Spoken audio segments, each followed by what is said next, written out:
Elena's little craft business? You mean her Etsy hobby?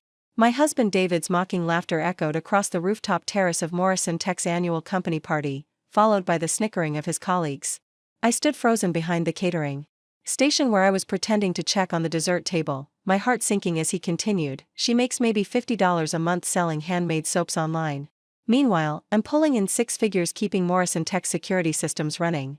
Before we jump back in, tell us where you're tuning in from, and if this story touches you, make sure you're subscribed, because tomorrow, I've saved something extra special for you. What David didn't know, what none of them knew, was that I, Elena Vasquez, was actually the founder and CEO of Morrison Tech, the very company that employed him and every person laughing at my expense. The evening had started so beautifully. The Morrison Tech annual celebration was held on the rooftop of the Meridian Tower, 40 floors above the city, with twinkling lights strung between glass panels and the downtown skyline glittering beyond. I had arrived separately from David, as I always did for company events, claiming I needed to network with other small business owners who might be attending.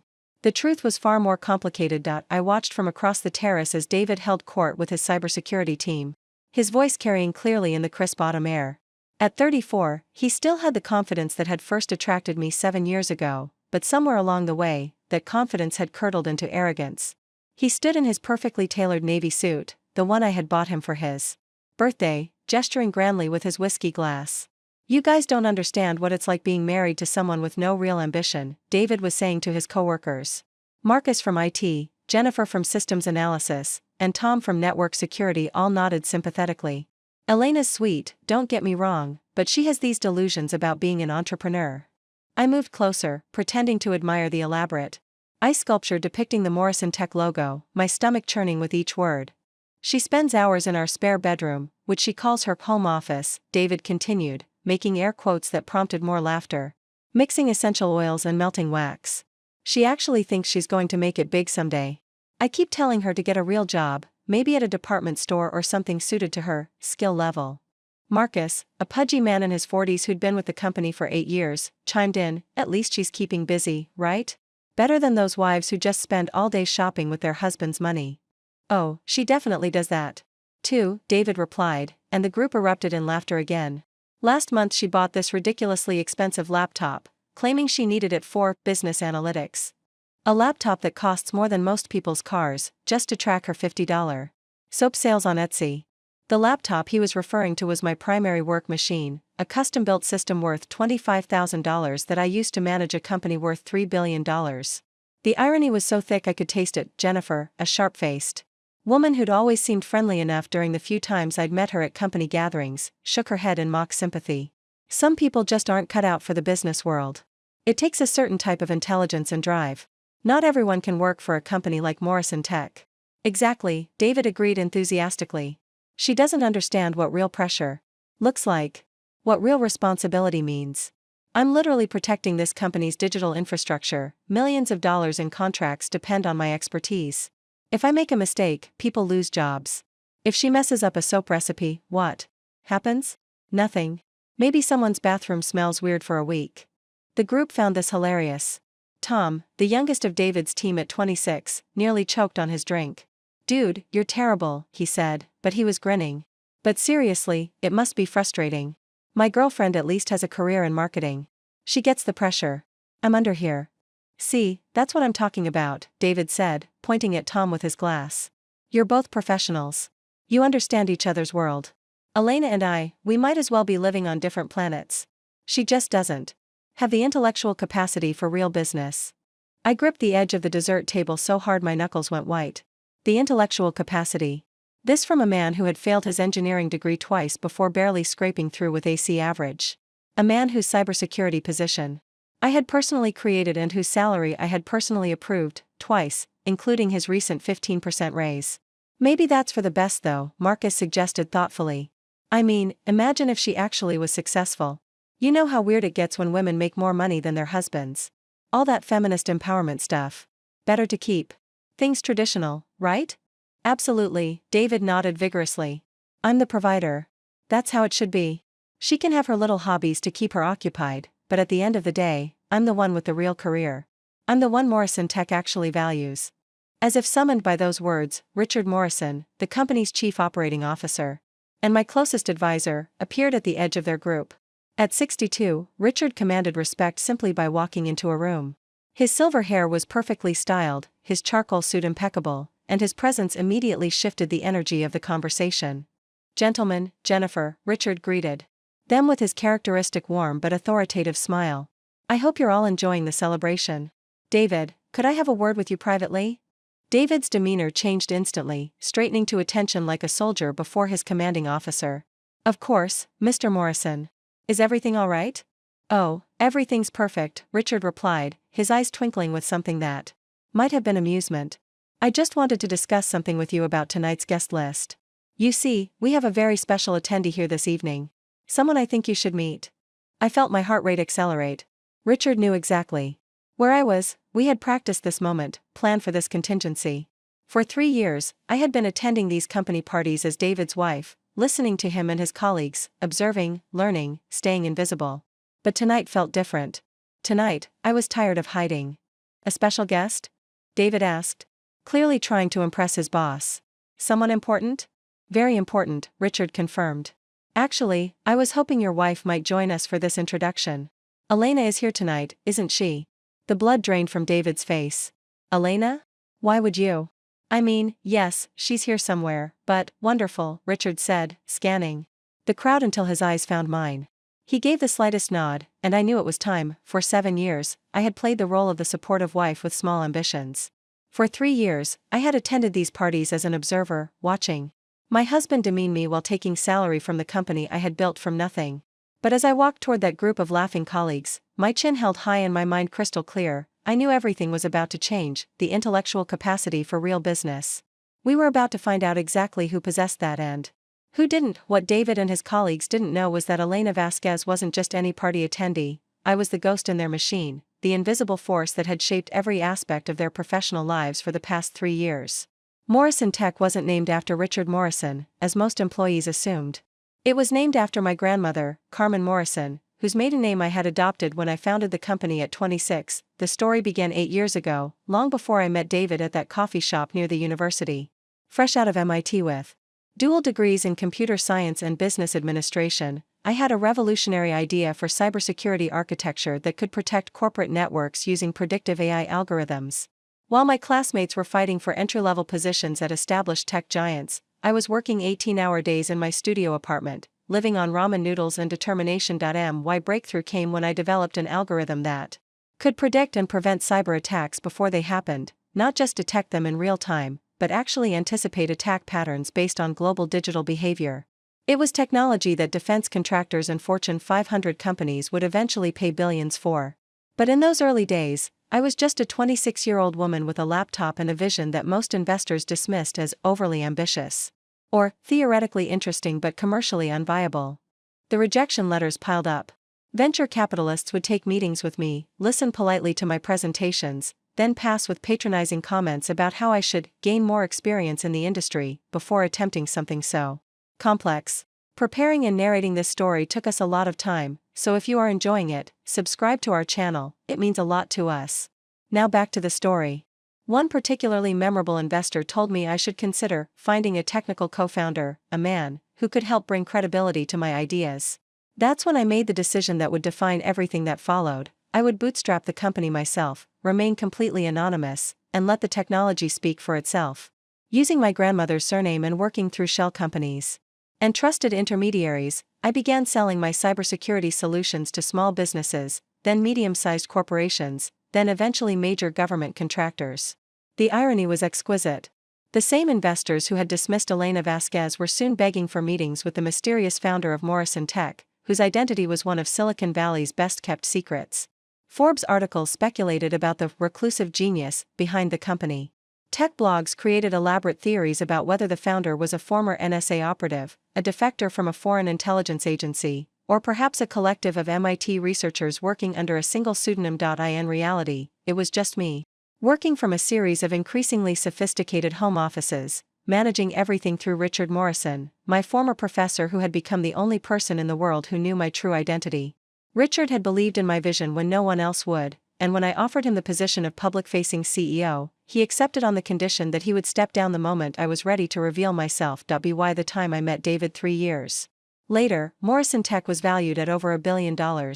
I was 31 years old and one of the wealthiest people in the state, but David saw only what I allowed him to see, a sweet, somewhat naive woman who made handmade soaps and had romantic notions about entrepreneurship. Our courtship had been genuine.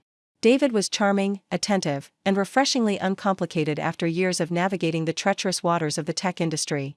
He worked for a mid-sized cybersecurity firm, and his passion for digital protection resonated with my own professional interests, though I could never tell him why. When he talked about his work, I found myself fascinated not just by his technical knowledge, but by his perspective as someone working within the systems I had created. The problems began about a year into our marriage. As Morrison Tech's profile grew and my anonymous leadership became more demanding, I had to spend increasing amounts of time in my craft room, actually a sophisticated command center from which I ran board meetings via encrypted video calls, approved major contracts, and directed the strategic vision of a company that now employed over 15,000 people worldwide. David's initial support for my hobby gradually transformed into condescension. When I worked late into the night, he complained that I was neglecting our relationship for playing with soap. When I traveled for what I told him were craft fairs, he rolled his eyes and made jokes to his friends about my delusions of grandeur. When I invested in high-end equipment for my home office, he questioned my frivolous spending, while simultaneously enjoying the luxury lifestyle my success afforded us. The most painful part wasn't his mockery, it was how genuine his belief in his own superiority had become. David truly thought he was the successful one in our relationship. He saw his position at Phoenix Systems, the cybersecurity firm where he worked before Morrison Tech recruited him, as proof of his professional worth. What he didn't know was that I had specifically headhunted him for Morrison Tech, creating a position perfectly suited to his skills and offering him a salary that was 30% higher than what anyone else in his position would typically earn. I had wanted him to succeed. I had wanted to watch him flourish in an environment where his talents would be recognized and rewarded. Instead, his success at Morrison Tech, success that I had orchestrated, had only fed his arrogance and deepened his conviction that I was professionally worthless.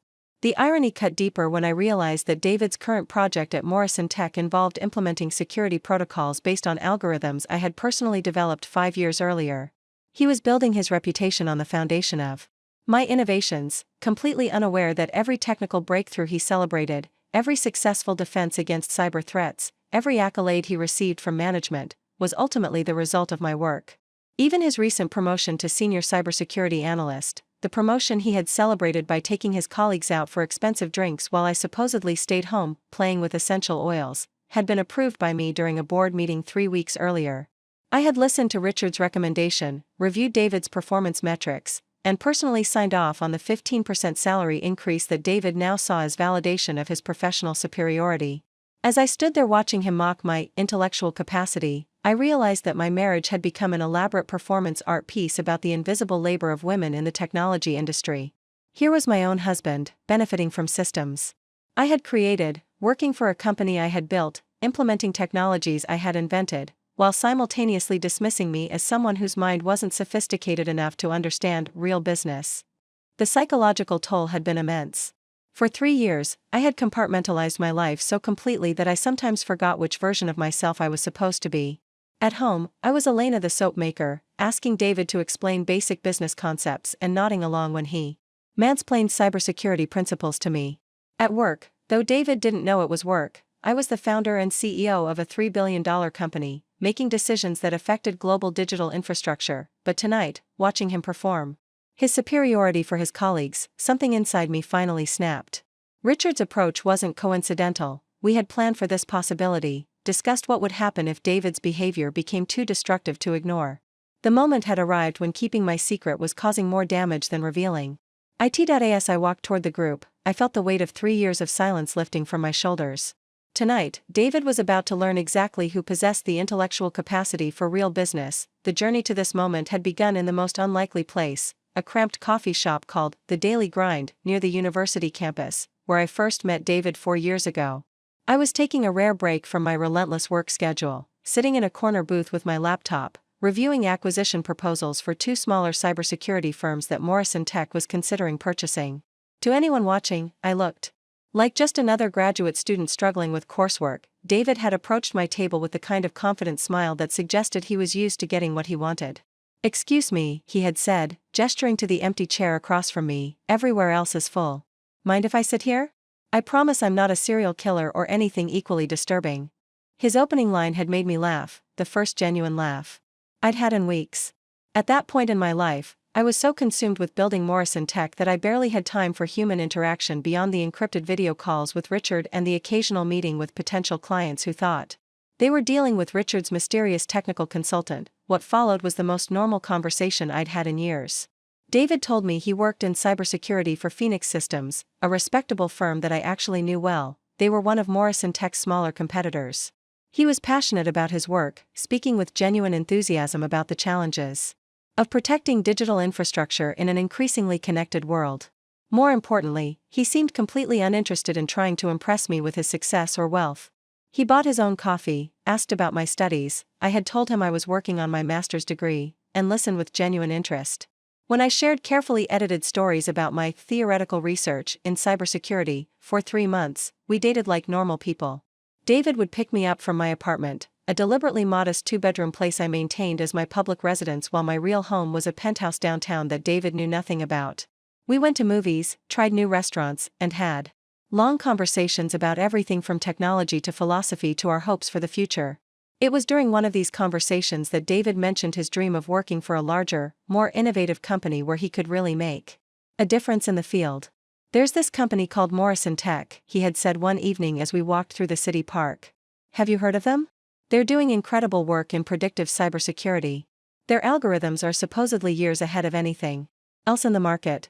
I would give anything to work there, but they're notoriously selective. Legend has it their founder is some kind of genius who only hires people who can think at his level."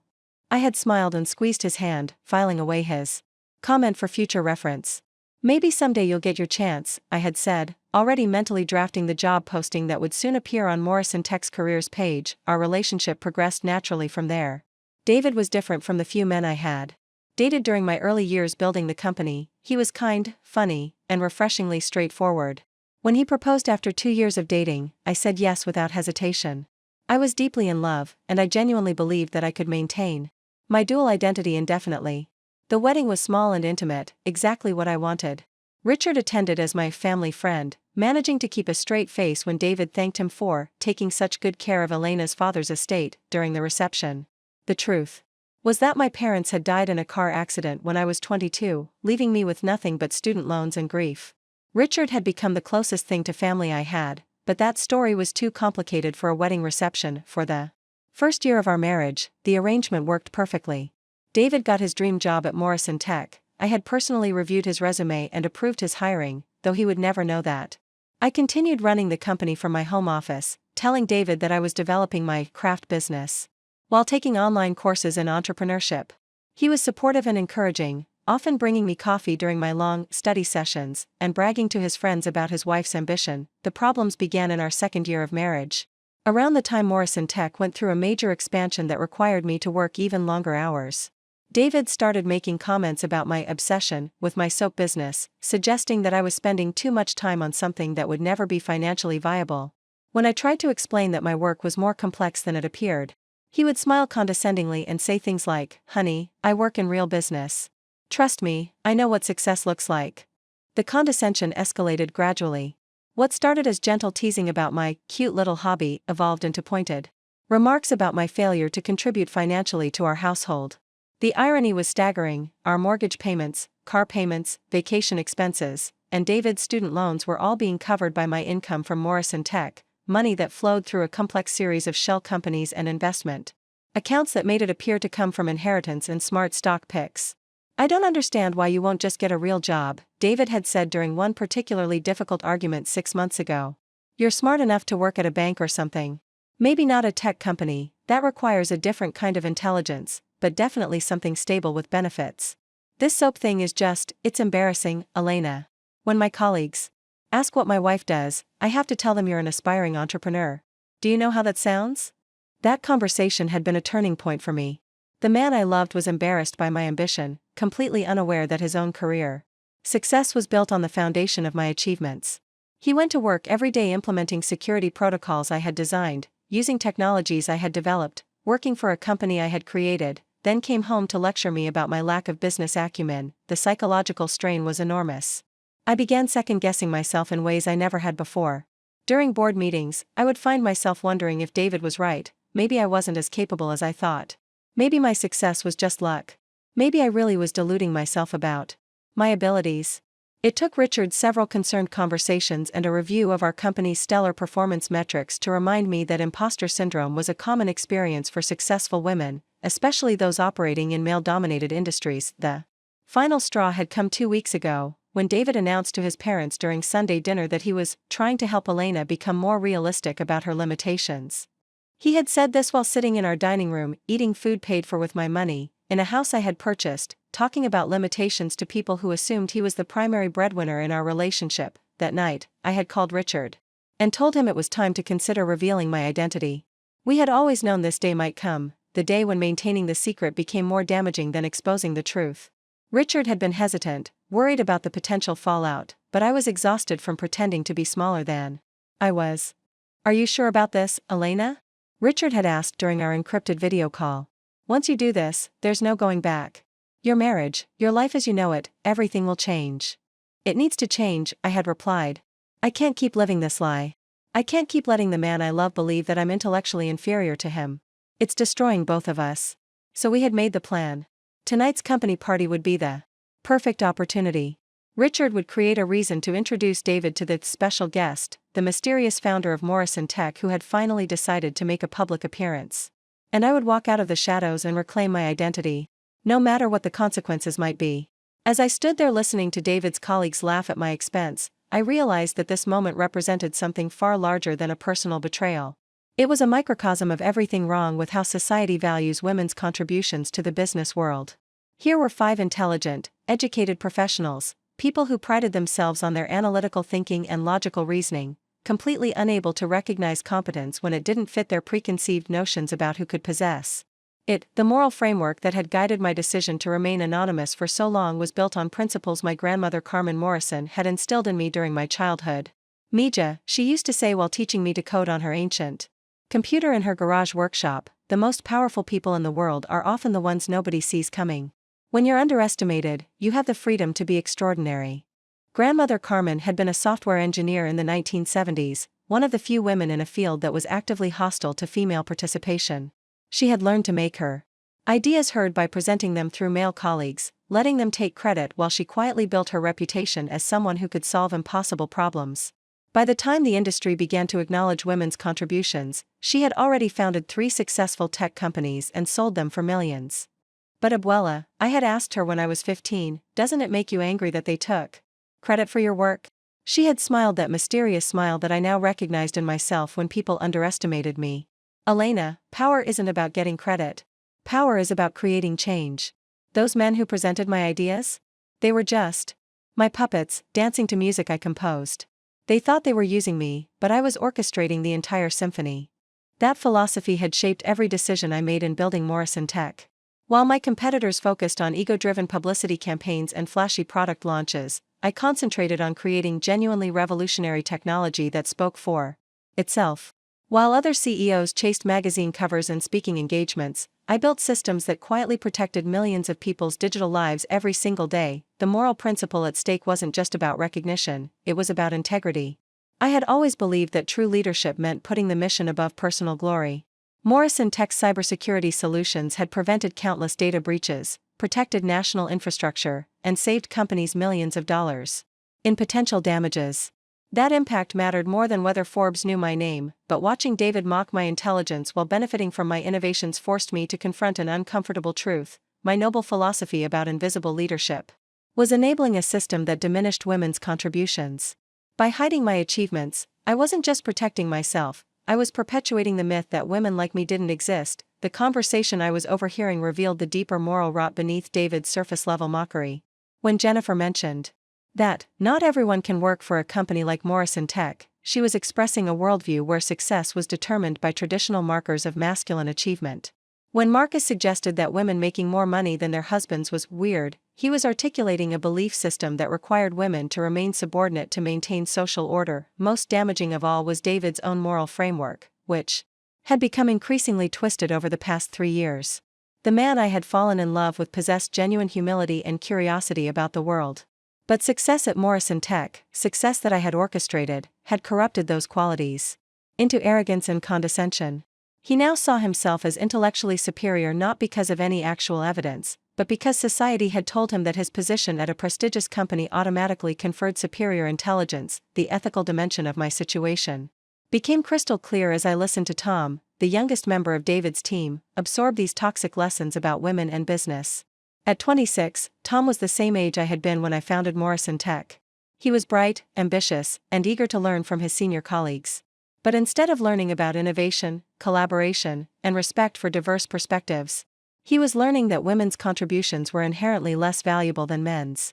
This was how bias perpetuated itself, not through dramatic acts of discrimination, but through casual conversations at company parties where successful men reinforced each other's prejudices while bright young employees absorbed those attitudes as normal.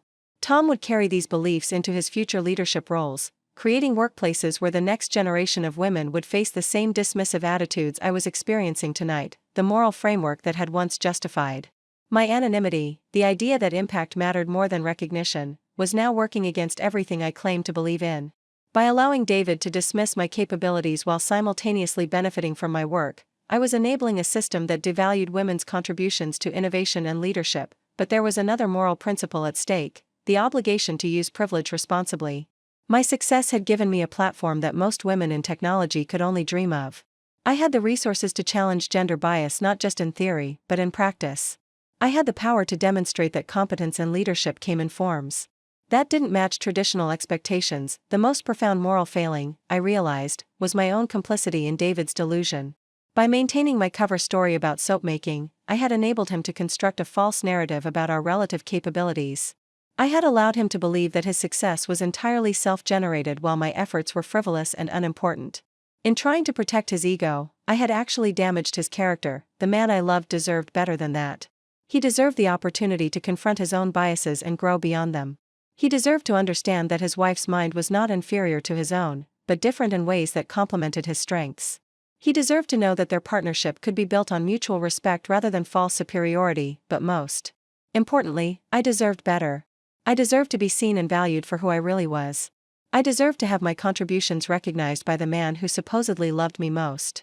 I deserved to stop apologizing for taking up space in my own life. The moral courage required for this revelation wasn't just about exposing David's hypocrisy, it was about taking responsibility for my own role in perpetuating the systems that diminished women's achievements. It was about choosing authenticity over comfort, truth over protection, justice over peace. As Richard approached David's group and began setting up the introduction that would change everything, I understood that this moment was about more than my marriage or my company. It was about whether I had the moral courage to step into the light and claim my place in a world that was more comfortable when I remained invisible, standing there in my carefully chosen outfit, professional enough to command respect, elegant enough to belong at this gathering. I made peace with the consequences that were about to unfold. Whatever happened next, I would face it as myself, Elena Vasquez, founder and CEO of Morrison Tech, a woman who had spent too many years hiding her light under someone else's bushel. The time for moral compromise was over. Tonight, integrity would finally triumph over invisibility. The moment I made the decision to expose my identity, something shifted in my mind from emotional reaction to strategic thinking. Years of running a multi-billion-dollar company had taught me that major decisions required thorough preparation, and revealing myself as Morrison Tech's founder would have consequences that rippled far beyond this single evening. I needed to understand exactly what I was walking into. Over the past 2 weeks, since that disastrous family dinner where David had discussed my limitations, I had been quietly conducting an investigation into my own company, specifically, into David's role within it. What I discovered was more troubling than I had anticipated. Using my executive access to Morrison Tech's internal systems, I had pulled David's complete employment file, including performance reviews, project assignments, and internal communications. The picture that emerged was of a man who had been coasting on the reputation of the company and the work of his colleagues far more than I had realized. David's most recent performance review, completed just 6 weeks ago, contained several concerning elements. His direct supervisor, Sarah Chen from the cybersecurity division, had noted a pattern of taking credit for collaborative efforts and reluctance to acknowledge the contributions of team members. More damaging was her observation that David had been presenting ideas from external sources as his own innovations during team meetings. The external sources she was referring to were the algorithm improvements I had been quietly implementing across all of Morrison Tech's security systems. David had apparently been monitoring these updates, then presenting them to his team as insights he had developed independently. His colleagues, unaware that these were company-wide improvements, had been impressed by his apparent technical brilliance, but the most shocking discovery came when I accessed the meeting recordings from David's department over the past 6 months. Morrison Tech recorded all internal meetings for security and quality assurance purposes, and as CEO, I had access to everything. What I found in those recordings made my blood run cold. In a meeting from 3 months ago, David had made a presentation about improving workplace efficiency by reducing distractions. His specific recommendation was that Morrison Tech should implement policies discouraging employees from discussing their personal projects or side businesses during work hours. Some people, he had said, looking directly at the camera, get distracted by unrealistic entrepreneurial fantasies that interfere with their focus on real professional responsibilities. The policy had never been implemented. Sarachan had diplomatically suggested that such restrictions might harm company culture, but David's intent was clear. He was trying to create workplace policies that would silence conversations about the exact type of side business that I supposedly operated. Even more disturbing was a recording from last month's department happy hour, also captured by Morrison Tech's comprehensive security system. David had been telling his colleagues about his home life, specifically about how he was helping his wife become more realistic about her capabilities. Elena has this idea that she's going to build some kind of business empire, David had said, laughing as he gestured with his beer bottle. But she doesn't understand how difficult real business actually is. I keep trying to explain to her that there's a reason most people work for companies instead of trying to start them. It takes a specific type of intelligence and drive that most people just don't possess. Marcus had asked if David's wife might benefit from some kind of business course or seminar, and David's response had been particularly painful to hear. I've suggested that, but she's not really at the level where formal business education would be helpful. She needs to start with more basic concepts, like understanding profit margins and cash flow. Maybe in a few years, if she demonstrates some aptitude for simpler business concepts. The irony was overwhelming.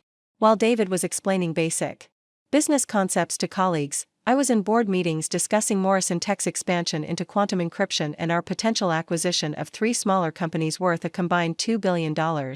While he was lecturing about profit margins, I was reviewing quarterly reports showing that Morrison Tech's profit margins had increased by 12% under my leadership, but the investigation revealed something even more concerning. David had been actively undermining other colleagues who threatened his sense of superiority.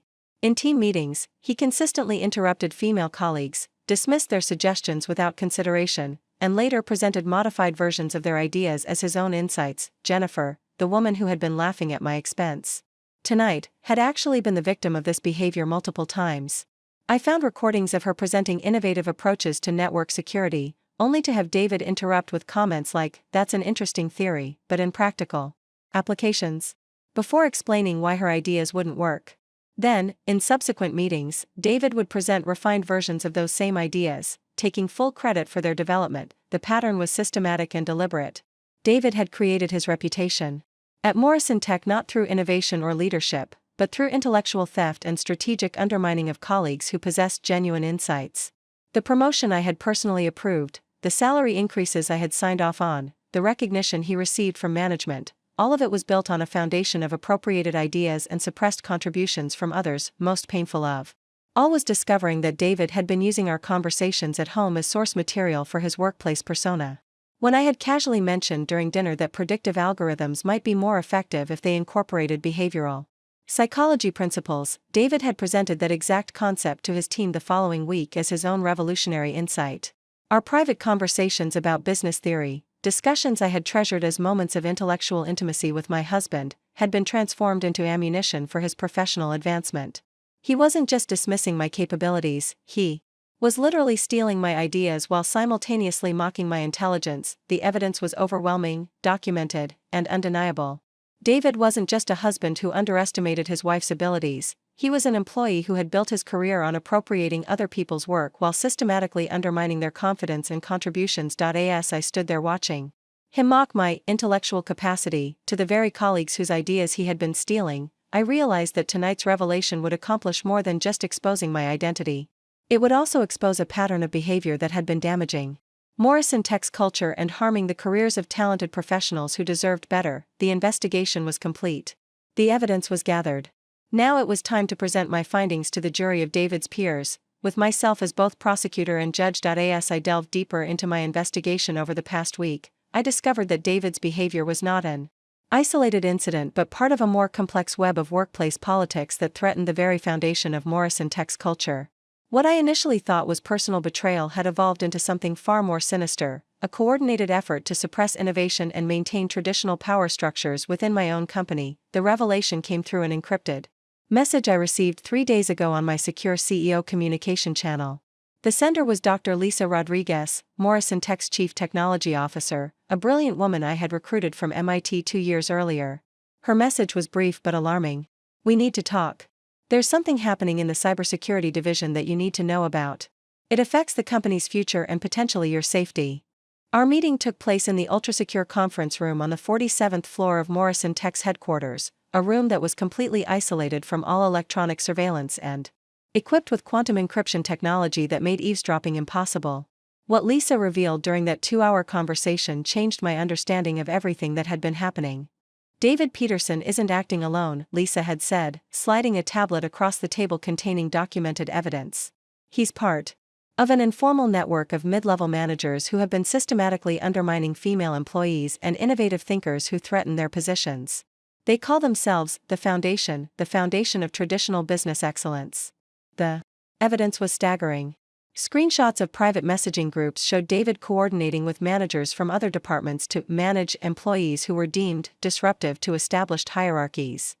The group included Marcus Williams from IT, Robert Chen from Systems Analysis, no relation to Supervisor Sarah Chen, and surprisingly, 3 managers from other divisions whom I had previously considered reliable allies. Their strategy was sophisticated and deliberate.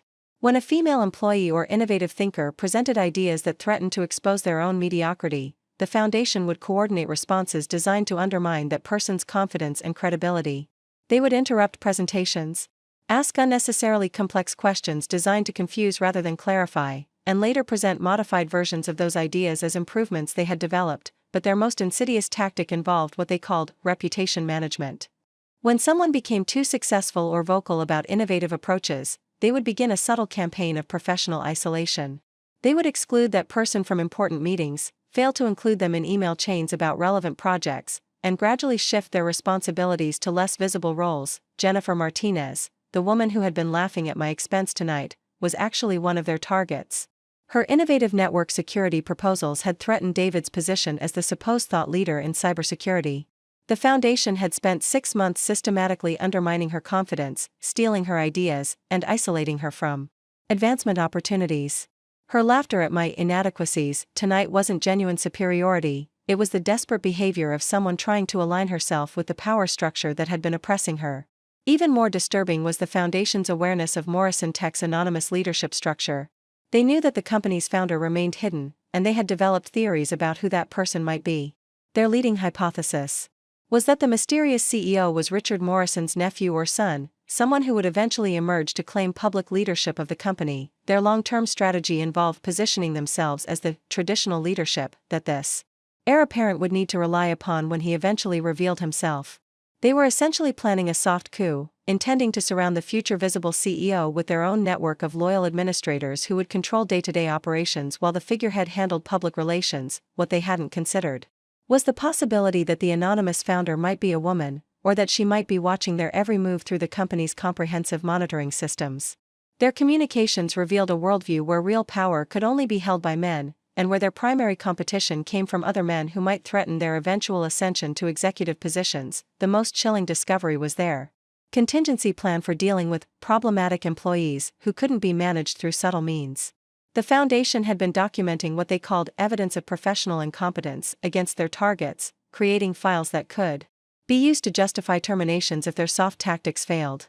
They had been building cases against a dozen of Morrison Tech's most innovative thinkers, including several people whose work had been instrumental in the company's recent success. Lisa had uncovered this conspiracy through her own investigation. After noticing that several of her best researchers had begun requesting transfers to other divisions or expressing dissatisfaction with their roles. When she started asking questions, she discovered the systematic campaign of psychological manipulation that had been undermining some of Morrison Tech's most valuable employees. The worst part, Lisa had explained, is that they're not even particularly competent themselves. They're not evil geniuses, they're mediocre managers who've figured out how to weaponize workplace politics to maintain positions they don't deserve. But their impact on company culture has been devastating. The urgency of tonight's revelation had crystallized during our conversation. The foundation was planning to accelerate their timeline, anticipating that Morrison Tech's mysterious founder would eventually emerge publicly as the company continued to grow. They wanted to establish their power base before that happened, ensuring that they would be positioned as indispensable advisors to whoever emerged as the visible CEO. David's increasingly aggressive behavior toward me wasn't just personal cruelty, it was practice. He was developing techniques for undermining confident, capable people that he planned to use against colleagues who threatened the foundation's control. His mockery of my intelligence was a beta test for strategies they would later deploy against female executives and innovative thinkers within the company, but they had made one critical miscalculation. They assumed that Morrison Tech's founder was someone like them, a man who would recognize and reward traditional masculine displays of dominance and authority. They had built their entire strategy around appealing to someone who would value loyalty over competence and hierarchy over innovation. Tonight, they were about to discover just how wrong they had been. The anonymous founder they had been preparing to manipulate was not only a woman, but a woman who had been watching their conspiracy unfold in real time. Their target was not a distant heir apparent, but the wife of their ringleader, someone who had been listening to their strategies and collecting evidence of their misconduct for months. As Richard approached David's group and prepared to make the introduction that would shatter their worldview, I felt a sense of poetic justice that went beyond personal vindication. Tonight wouldn't just expose my identity, it would dismantle a conspiracy that had been poisoning my company's culture from within. The foundation was about to meet their match, and they had no idea that their foundation was built on quicksand. The decision to expose myself tonight hadn't been made impulsively. Over the past 72 hours, Richard and I had orchestrated what could only be described as a corporate counterintelligence operation, designed not just to reveal my identity, but to systematically dismantle the foundation's conspiracy while protecting the innocent employees who had been caught in their web. Our war room was the executive conference suite on Morrison Tech's 48th floor, a space that existed in the building's blueprints but was officially designated as maintenance and storage. In reality, it was my true office, a sophisticated command center where I had been running Morrison Tech for the past 3 years. The room was equipped with quantum-encrypted communication systems, real-time access to every digital system in the building, and holographic displays that could project data from any of our global operations. Richard had arrived at 6 a.m. yesterday morning, carrying 2 large coffee cups and a grim expression. Lisa's intelligence is even more extensive than we initially thought, he had said, connecting his secure tablet to the room's central display system. The foundation has been active for almost 18 months. Their reach extends beyond Morrison Tech. They've been coordinating with similar groups at our competitor companies. The scope of the conspiracy was breathtaking. Through encrypted messaging apps and private social media groups, the foundation had established connections with like-minded managers at Phoenix Systems, TechGuard Industries, and CyberShield Corporation. They weren't just trying to control Morrison Tech's culture, they were attempting to influence the entire cybersecurity industry's approach to innovation and leadership. Their ultimate goal was to create an old boys network that would span multiple companies, ensuring that revolutionary ideas and disruptive technologies could be controlled or suppressed before they threatened established power structures. They had even developed a points-based system for sharing information about problematic employees who might move between companies, essentially creating a blacklist for innovative thinkers. "We need to be surgical about this," I had told Richard, as we reviewed the evidence. "If we simply expose David tonight, the foundation will scatter and regroup elsewhere. We need to neutralize the entire network simultaneously." Our strategy required precise timing and coordination across multiple fronts. Lisa Rodriguez had agreed to serve as our inside operative, continuing to monitor the foundation's communications while appearing to remain unaware of their activities. Dr. Sarah Chen, David's direct supervisor, had been quietly briefed on the situation and was prepared to take immediate action against the conspiracy members in her division. Most importantly, we had reached out to trusted allies at Morrison Tech's competitor companies, executives who shared our commitment to innovation and ethical leadership. They would be simultaneously receiving evidence packages about the foundation's activities within their own organizations, ensuring that the entire network would be exposed at once. The technical preparation was equally sophisticated.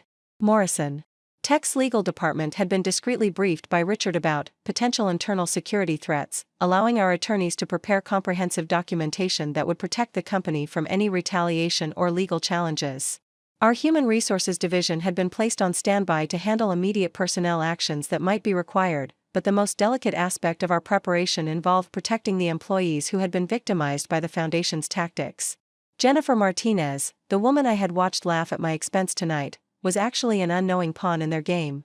Her mockery of my little business wasn't malicious, it was the desperate behavior of someone who had been psychologically manipulated into believing that aligning with traditional power structures was her only path to professional survival. We had prepared individual rehabilitation plans for each of the Foundation's targets, including therapy resources, career advancement opportunities, and financial support for any professional development they might need to recover from the psychological damage they had endured. Jennifer would be offered the lead position on Morrison Tech's new quantum encryption project, a role that would utilize her genuine talents while removing her from David's sphere of influence. The evening's choreography required split-second timing.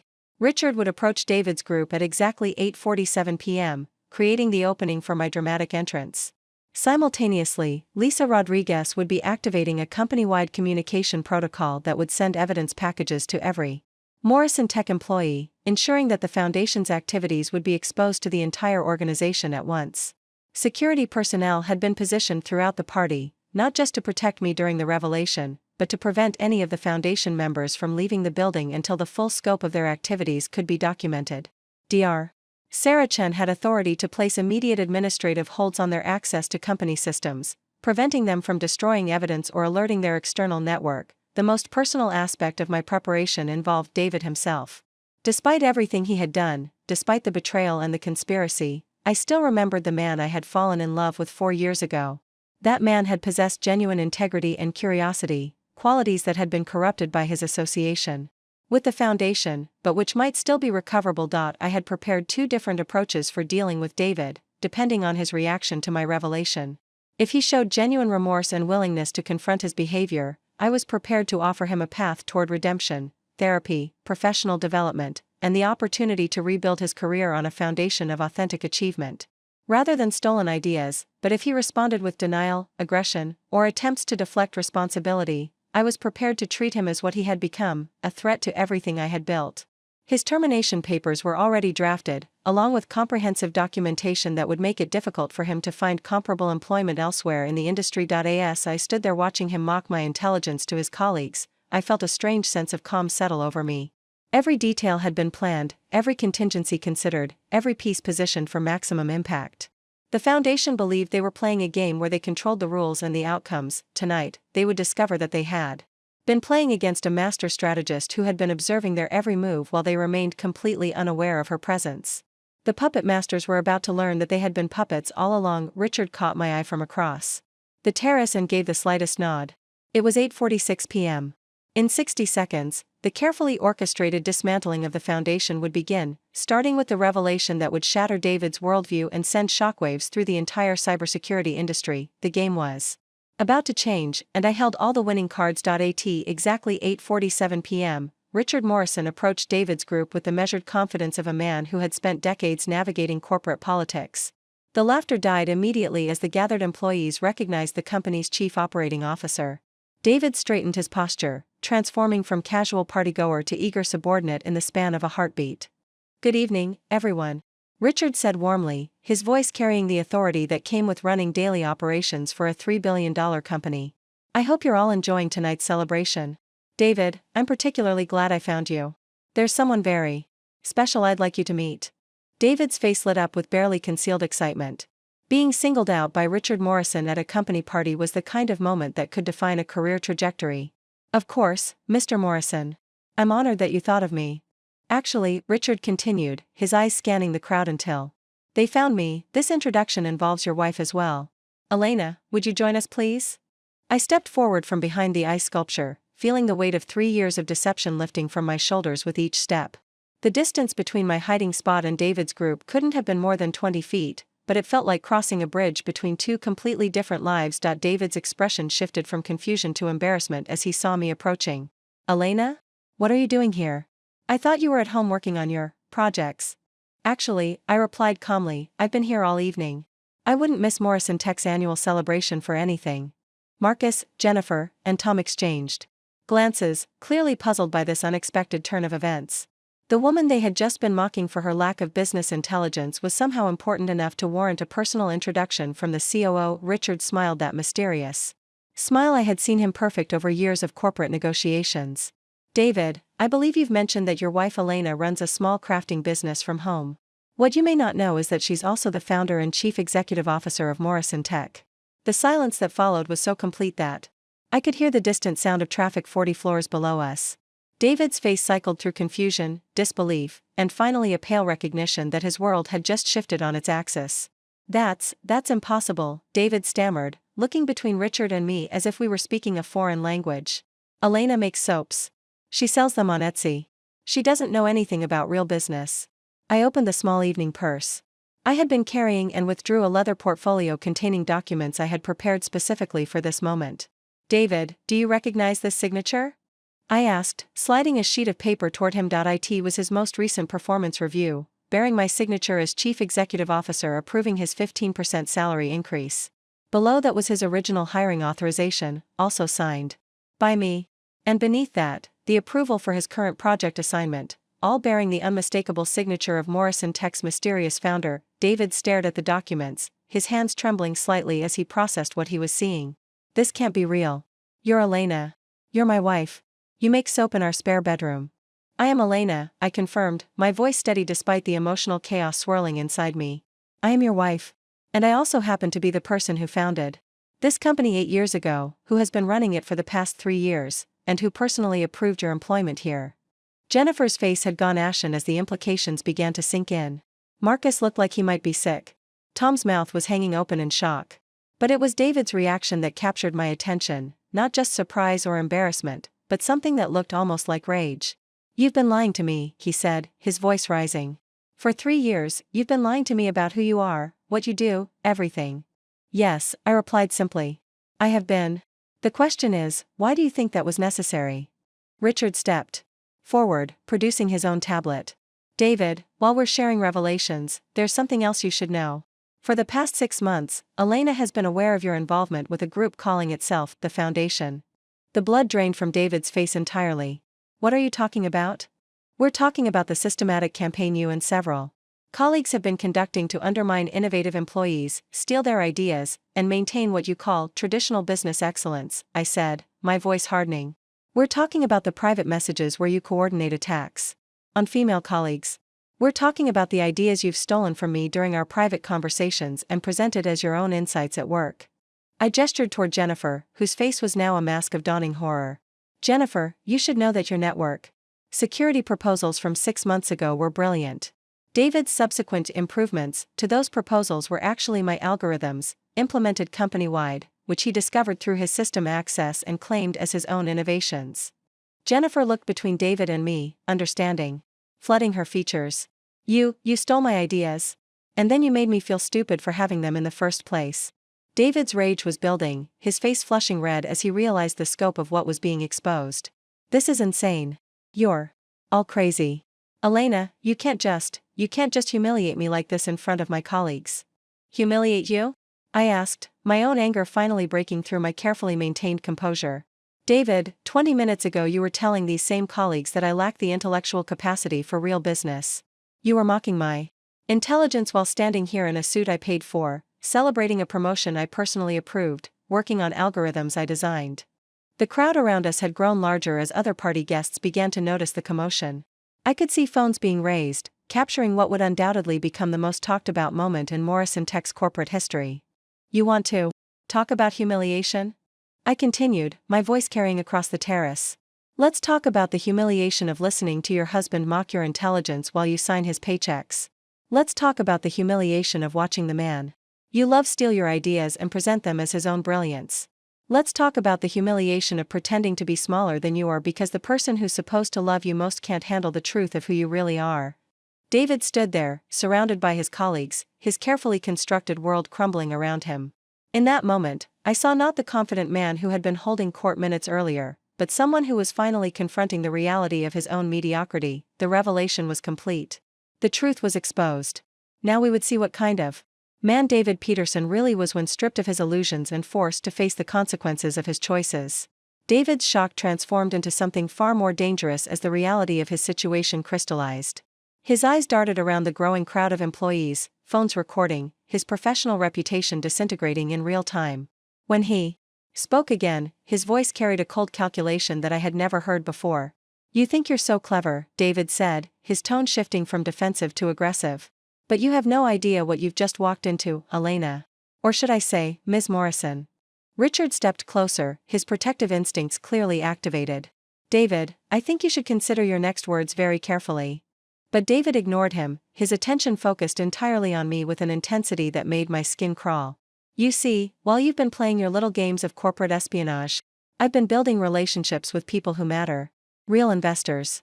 Government contractors.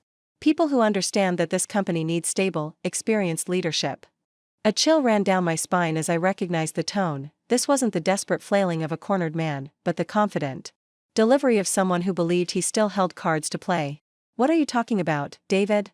I asked, though part of me already suspected the answer. He pulled out his phone with a smile that made my blood run cold. "Peterson Consulting has been in discussions with Blackstone defense contractors for the past 6 months. They're very interested in Morrison Tech's quantum encryption technology. Specifically, they're interested in working with leadership they can trust." My heart stopped. Blackstone Defense was one of the Pentagon's primary cybersecurity contractors. And their interest in our quantum encryption project was something that only 5 people in the world were supposed to know about: myself, Richard, Dr. Rodriguez, and 2 board members who had signed unprecedented confidentiality agreements. "You've been selling classified information," I said, the accusation hanging in the air like a poisonous cloud.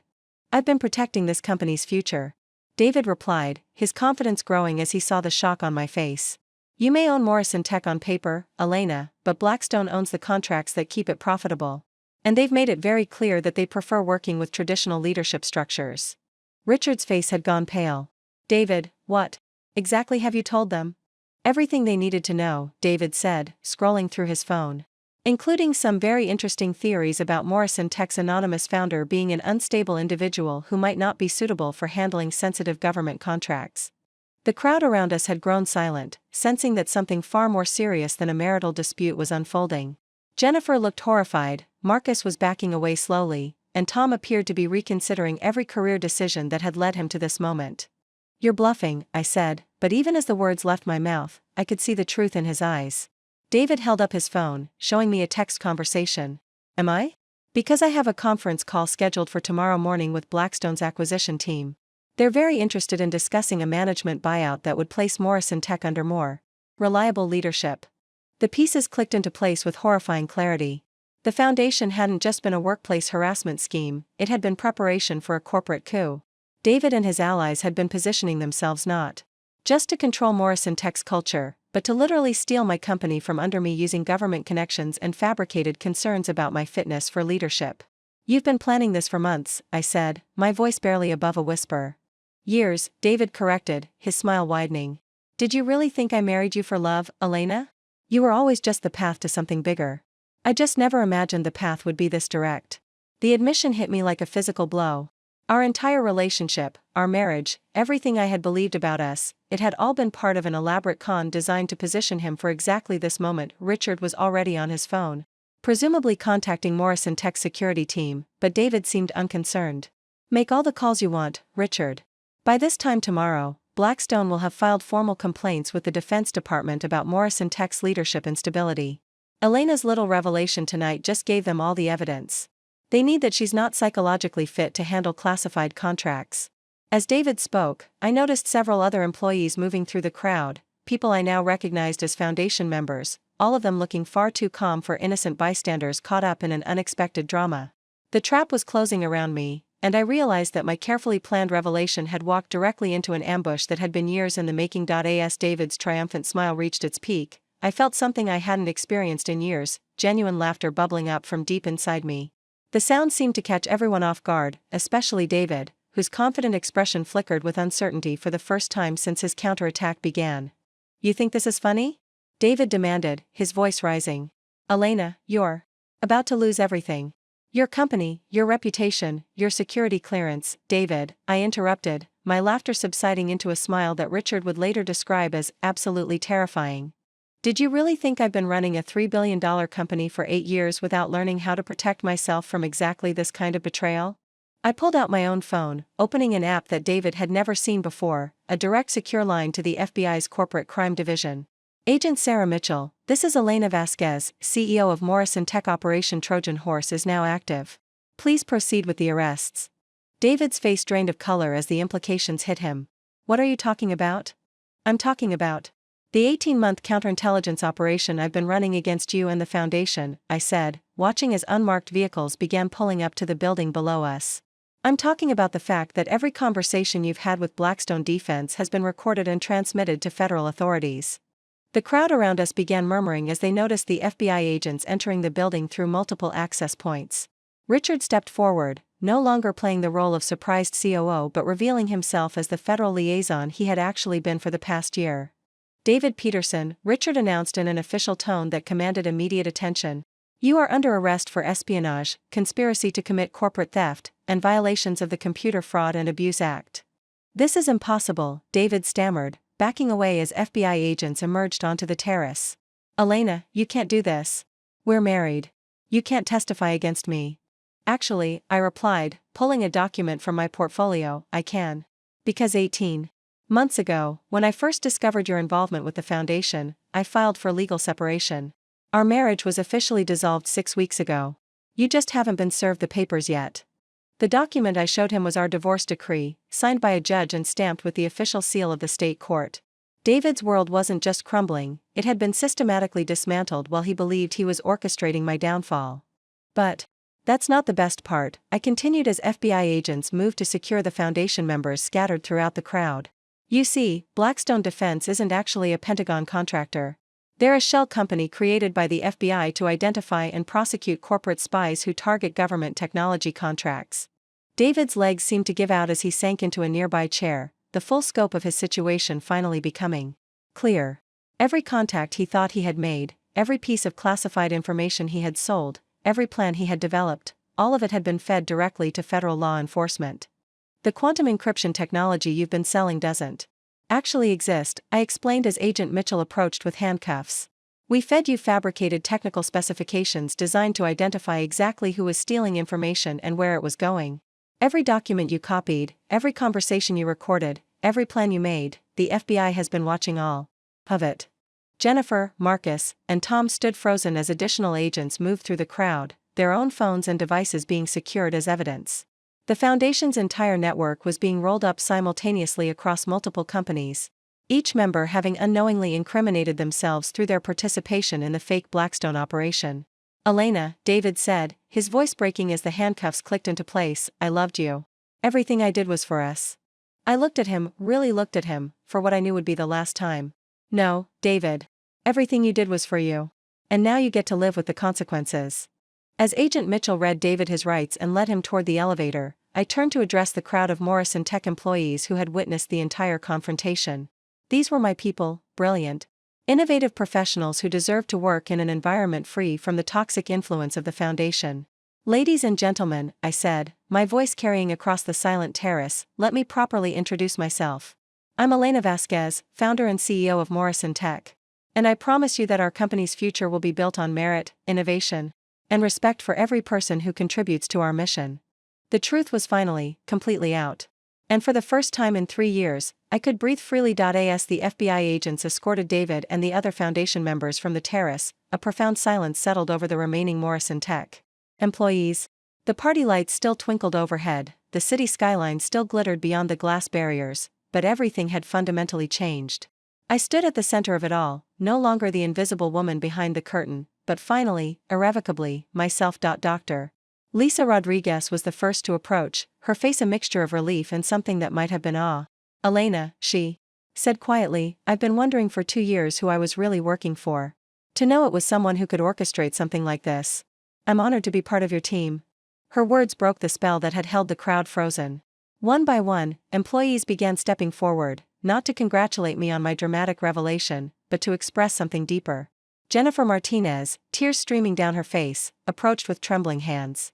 Ms. Vasquez, she said, her voice Barely audible, I owe you an apology. Everything I said tonight, the way I laughed at your work. I was so desperate to fit in, to prove I belonged, that I became exactly the kind of person I used to hate. I took her hands in mine, feeling the weight of all the damage the foundation had inflicted on genuinely good people. Jennifer, you have nothing to apologize for. You were a victim of systematic psychological manipulation. The brilliant engineer who designed those network security protocols, that's who you really are. Don't let anyone, including yourself, convince you otherwise. As Jennifer nodded through her tears, I noticed other employees having similar conversations among themselves. The spell that David and his colleagues had cast over Morrison Tech's culture was breaking, and people were remembering who they had been before the foundation's toxic influence took hold. But amid all the professional revelations and workplace healing, I found myself confronting a more personal reckoning. Richard approached as the crowd began to thin, his expression mixing professional pride with paternal concern. "How are you really doing with all of this?" he asked, gesturing toward the elevator where David had disappeared. "I know that regardless of what he did, regardless of why he did it, you loved him. That kind of betrayal leaves scars." For the first time all evening, I felt my carefully maintained composure begin to crack. "I keep thinking about our first date," I admitted, my voice catching slightly. "He seemed so genuine, so interested in who I really was. I thought I had found someone who could love me for myself, not for what I could do for them." "You did find that," Richard said gently. "Just not in David. Elena, look around you." He gestured to the employees still gathered on the terrace, many of whom were watching me with expressions of respect and loyalty I had never allowed myself to see before. "These people have been working for you for years, believing in your vision, building something extraordinary under your leadership. That's love too, isn't it? Professional love, but real nonetheless." I followed his gaze, seeing Sarah Chen conferring with her team about how to rebuild their department's culture, watching Tom approach Jennifer to apologize for his own complicity in the foundation's behavior, observing dozens of Morrison Tech employees choosing to stay at the party despite the chaos, seemingly eager to finally meet their real CEO.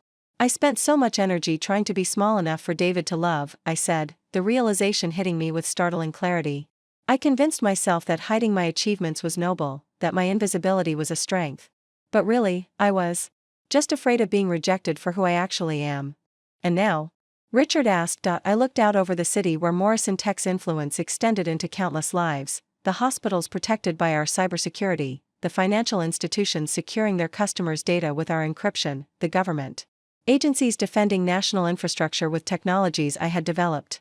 For the first time, I allowed myself to feel the full weight of what I had built, not as a burden to be hidden, but as an achievement to be proud of.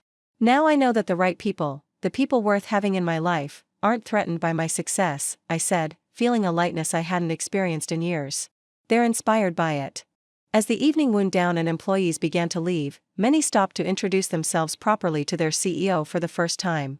There were no dramatic declarations or grand gestures, just genuine human connections with people who had been working toward the same goals without knowing they were all following my vision. For the first time in 3 years, I wasn't performing a role or hiding behind a carefully constructed persona.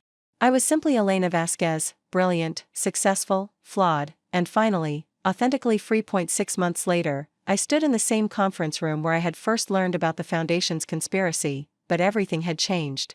The space was no longer a secret command center hidden from my own employees, it was now Morrison Tech's official executive boardroom, with floor-to-ceiling windows offering an unobstructed view of the city below. The morning news played on the wall-mounted screen, featuring a segment about David Peterson's sentencing. 18 months in federal prison for corporate espionage, followed by 5 years of supervised probation. The reporter mentioned that 12 other defendants from various tech companies had received similar sentences as part of the largest corporate conspiracy case in cybersecurity industry history. Jennifer Martinez knocked and entered, carrying a tablet and wearing the confident expression of someone who had rediscovered her professional worth. As Morrison Tech's new director of quantum security, she had exceeded every expectation, leading the development of legitimate encryption technologies that were genuinely revolutionizing the industry. "The Pentagon presentation went perfectly," she reported, setting the tablet on the conference table. "General Morrison, no relation," she added with a slight smile, said our quantum encryption system is exactly what they need for the next generation of secure communications. "The contract is ours." Through the windows, I could see the Morrison Tech logo illuminated on our building, no longer a symbol of hidden achievement but a beacon of transparent innovation. Our employee satisfaction surveys had reached all-time highs after I implemented the cultural reforms we had discussed that night on the terrace. The foundation's toxic hierarchy had been replaced by collaborative teams where ideas were valued regardless of their source. What about Tom and Marcus? I asked, referring to the two foundation members who had chosen cooperation over conspiracy. Tom's rehabilitation program is ahead of schedule, Jennifer replied. Dr. Rodriguez says he's become one of our most effective advocates for inclusive leadership. Marcus started his new position at the Denver office last week. He sent a thank you note saying the transfer gave him a chance to build a career based on actual merit instead of political manipulation. The personal cost had been significant but worthwhile. The divorce settlement had been straightforward since David's assets were largely purchased with money he had stolen from me anyway. The house we had shared was now a group home for women. Transitioning out of domestic abuse situations, my way of ensuring that David's deception would ultimately serve to help others escape similar manipulation, but the most satisfying change wasn't visible in quarterly reports or news coverage. It was the absence of performance anxiety when I woke up each morning. No more pretending to be smaller than I was, no more hiding my achievements, no more apologizing for taking up space in my own life. As Jennifer left to prepare for our afternoon Innovation Summit, I remained at the window, watching the city where Morrison Tech's influence continued to grow. Somewhere out there, hospital systems were protecting patient data with our security protocols, financial institutions were safeguarding retirement accounts with our encryption, and government agencies were defending critical infrastructure with technologies that bore my authentic signature. The woman who had once hidden behind soap making had finally claimed her place in the light. And the view from here was extraordinary. Sometimes the most powerful position truly is the one everyone sees coming, especially when you've earned the right to occupy it. Up next, you've got two more standout stories right on your screen. If this one hit the mark, you won't want to pass these up. Just click and check them out. And don't forget to subscribe and turn on the notification bell, so you don't miss any upload from us.